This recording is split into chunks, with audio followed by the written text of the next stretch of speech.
The Ajanta and Ellora caves are beautiful treasures of artistic and spiritual heritage of India. They are on the Deccan Plateau, carved into the walls of the Western Ghats in central Maharashtra. The sites are UNESCO World Heritage Sites maintained by the Archaeological Survey of India. Ajanta has 27 caves and Ellora 34. Some caves are viharas, which means living quarters for monks, but they were also used by traveling merchants. Some of the caves are chaityas, or prayer halls for worshipping Buddha and the gods that Buddhists, Jains, and Hindus share. The chaityas have a central Buddha statue and many scenes from his lives, as recounted in the Jataka tales, in bas-relief sculpture and in painting, both of which are of excellent workmanship. The acoustics in the caves are special too. One can imagine how the whole place would have reverberated with several voices chanting together.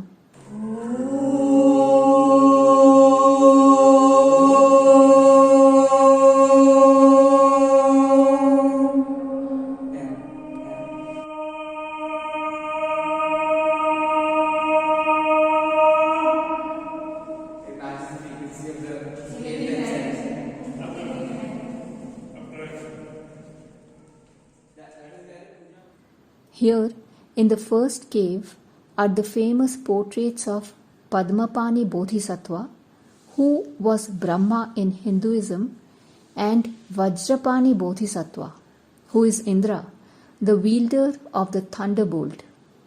They are famous for their artistic charm, meditative expression, and the spiritual atmosphere they create in the viewer. In fact, all the portraits in the caves depict faces that are in harmony with oneself and with each other. Many paintings are of common men and women playing board games, embellishing themselves, selling their wares, praying to gods, attending to Buddha, and so on. The Deccan Plateau can be severely hot, but the Ajanta caves are well watered by cascades and the river Vaghora. The river is named after the Marathi word for tiger, Vagh. Once tigers roamed this country. Now monkeys swing from branches. The tiger played an important role in the history of the caves. The caves were built and embellished from around the 2nd century BCE to the 7th century CE. Those were the days when Buddhism was the most popular religion in India. The caves were eventually used less frequently with the fall of Buddhism until they were covered with trees and forgotten. They were last mentioned during Akbar's reign in the 1500s. Then, in 1819, a British tiger hunting expedition stumbled into this semicircular valley and found the caves all of a sudden. The more they explored, the greater was their astonishment. Here were paintings of high art with colors that survived hundreds of years and stone art of unparalleled beauty. Excavation began right then, and several times copies of the paintings were made and filled in with the help of artistic imagination.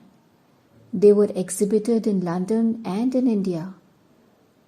Most of these copies were sadly lost to fires, but the images live on in the works of the Bengal School of Art through Nandalal Bose and Abanindranath Thakur. They visited Ajanta and made copies of the faded paintings. They discovered something very Indian in them, something uplifting that enchanted the spirit as much as the eyes. The cave paintings were done using lamps and candles. Paintings weather badly in the sunlight, and in the dampness of the monsoons, the colors peel away. But considering that the paintings are 2000 years old, the natural pigments have held on very well. Some of the blue is from ground lapis lazuli, a gemstone. The caves were built during the reign of art-loving kings of 3 dynasties. At first the Satavahana dynasty, then the Vakataka, and lastly the Rashtrakuta. Several generations of sculptors and painters worked on these caves their entire lifetimes. In fact, the name Ajanta comes from the name of a village close to the Ajanta caves, thought to be peopled with the descendants of the artists who had settled here. Ellora, 100 kilometers from Ajanta, has Hindu and Jain caves, in addition to Buddhist caves, built roughly in chronological order. The Buddhist ones came first, at the same time as Ajanta, then came the Hindu temples, followed by the Jain temples. Shiva is a prominent god in the Ellora group. One can note how well the 3 artistic styles blend, as do the religions. Ellora has fewer paintings than Ajanta, and of them too, very few have survived. But the Ellora stonework marks the golden age of Indian art. The Kailash temple is a marvel. It is the biggest monolithic sculpture in the world. Imagine standing on a rocky hill and visualizing a temple that extends downwards with shikharas like the mountain peaks of Kailash. This Shiva temple took 200 years to construct, which means 10 generations of artists worked on it. The master blueprint would have been passed down too, as evidenced in the temple's symmetry and harmonious flow. And so did the love for art in the line of Rashtrakuta kings. These temples will remain ruins at best. One can hope they will not deteriorate further, but who knows?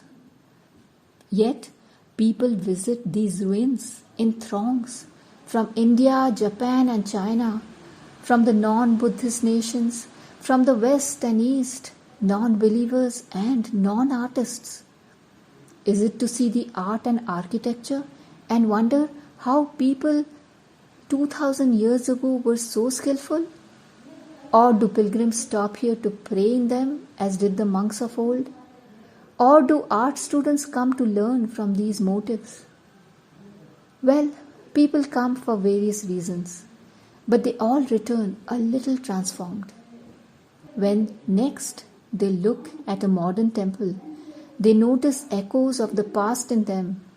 Artists can create art today because they have inherited the skill of their forefathers, who toiled for centuries to preserve and propagate a rich culture, who lived for the sake of beauty and God.